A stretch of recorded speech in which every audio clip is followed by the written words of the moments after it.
পশ্চিমবঙ্গ বিজ্ঞান মঞ্চের রবীন্দ্র জনবিজ্ঞান কেন্দ্রের আয়োজনে মহা সমারোহে রবীন্দ্র জয়ন্তী পালিত হল গুমা রেলওয়ে স্টেশনের 2 নম্বর প্ল্যাটফর্মে।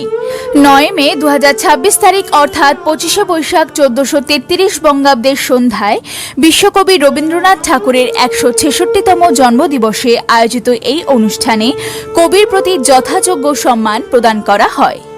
অনুষ্ঠানের শুরুতে রবীন্দ্র প্রতিকৃতিতে মাল্যদান করেন এই অনুষ্ঠানের সভাপতি রাধানাথ ঘোষ সহ উপস্থিত ব্যক্তিবর্গ। স্বাগত ভাষণ দেন সংগঠনের সম্পাদক শঙ্কর দেবনাথ।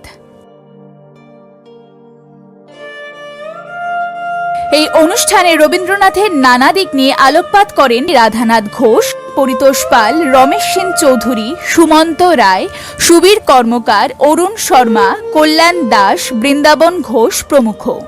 সঙ্গীত পরিবেশন করেন সুশান্ত সিনহা। সমগ্র অনুষ্ঠান উপস্থাপন করেন সুদিন গোলদার।